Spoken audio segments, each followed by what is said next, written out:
Selamat siang Bapak Ibu, kembali lagi dengan channel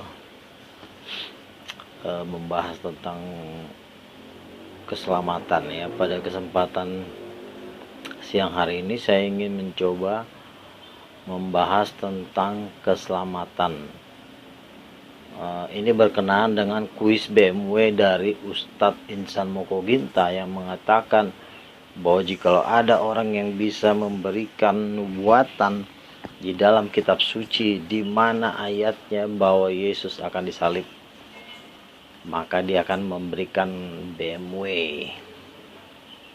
Tapi saya tidak berharap BMW kepada manusia, karena Tuhan yang saya sembah adalah pemilik BMW Ferrari yang ada di seluruh muka bumi ini ya. Jadi gini, pada waktu bangsa Israel berada dalam perbudakan di tanah Mesir, Tuhan membuat mujizat, memukul tanah Mesir dengan segala macam jenis mujizat, yaitu ada 10 tulah.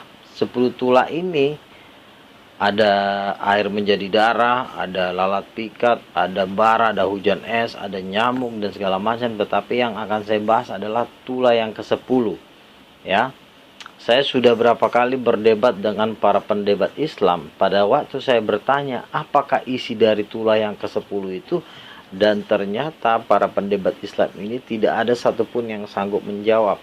Kenapa? Karena di dalam Al-Quran pun tidak tertulis bahwa ada 10 tulah. Kalau ada 10 tulah, tentu mereka akan tahu apa isi dari tulah yang ke-10. Yaitu tulah yang ke-10 itu adalah bahwa Tuhan membunuh semua anak sulung di Mesir. Nah, pada waktu Tuhan membunuh semua anak sulung di Mesir, Tuhan memerintahkan kepada bangsa Israel supaya mengoleskan darah anak domba ke setiap pintu-pintu rumah dari bangsa Israel. Dan pada waktu malam itu Tuhan melewati tanah Mesir, dan setiap rumah yang tidak ditulis dengan tidak diolesi dengan darah anak domba, maka disitulah Tuhan membunuh semua anak sulung di Mesir ya. Jadi pembunuhan anak sulung di Mesir, yaitu dengan dimana Tuhan menyelamatkan umatnya dengan darah anak domba, ini merupakan suatu visi ke depan, suatu nubuatan ke depan, bahwa dimana ketika Yohanes Pembaptis melihat Yesus, Yohanes Pembaptis adalah seorang nabi yang diutus khusus mendahului Yesus untuk memperkenalkan Yesus kepada dunia. Yohanes Pembaptis saat melihat Yesus, dia berkata, inilah anak domba Allah yang menghapus dosa dunia. Jadi pada waktu bangsa Israel mengoleskan darah anak domba, itu berada di dalam kitab Keluaran. Saya bacakan ya.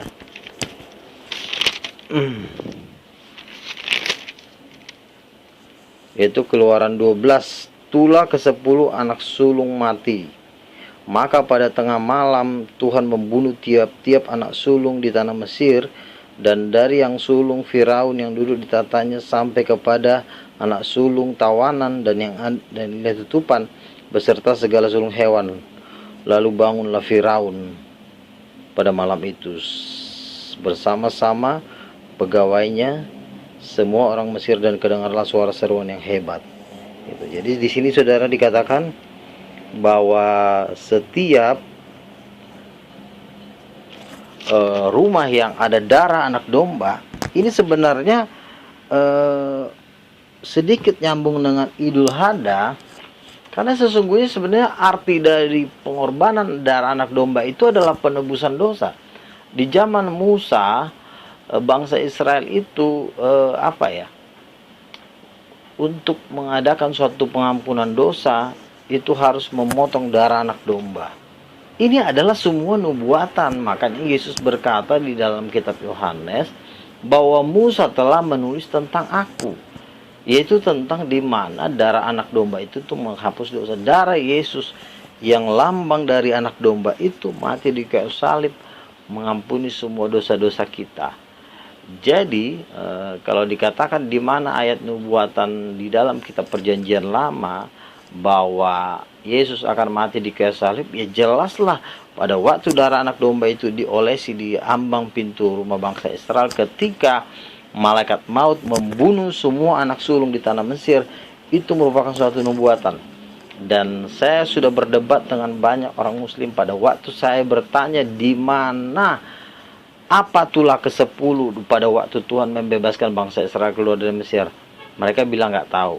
Berarti mereka tidak menguasai Alkitab dan mereka gagal menabikan Yesus, gagal membatalkan suatu karya keselamatan yang besar yang dilakukan oleh Yesus di kayu salib.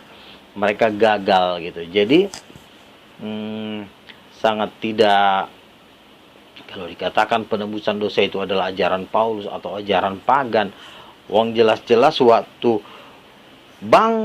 Firaun membebaskan bangsa Israel pada waktu tulah yang paling berat itu, yaitu membunuh semua anak sulung, tetapi setiap darah anak domba yang ada pada bangsa Israel di rumah-rumah bangsa Israel, di situ Tuhan tidak membunuh karena ada darah anak domba itu. Jadi darah anak domba itu merupakan nubuatan di mana segala bangsa diselamatkan oleh darah anak domba. Itu juga ditulis dalam kitab Wahyu, di mana anak domba itu membayar bangsa-bangsa untuk kemuliaan dan hormat bagi kerajaan Tuhan. Jadi nubuatannya adalah bahwa Yesus sebagai anak domba. Bahkan di dalam kitab Ibrani dikatakan bahwa tidak ada penumpahan darah.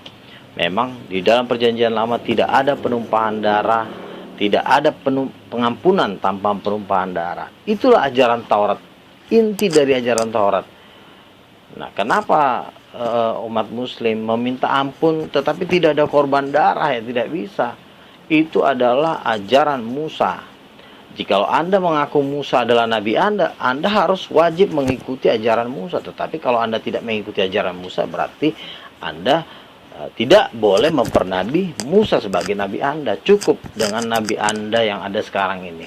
Ya, jadi itu sedikit penjelasan saya bahwa nubuatan tentang Yesus mati di kayu salib itu adalah pada waktu bangsa Israel mengoleskan darah di setiap pintu.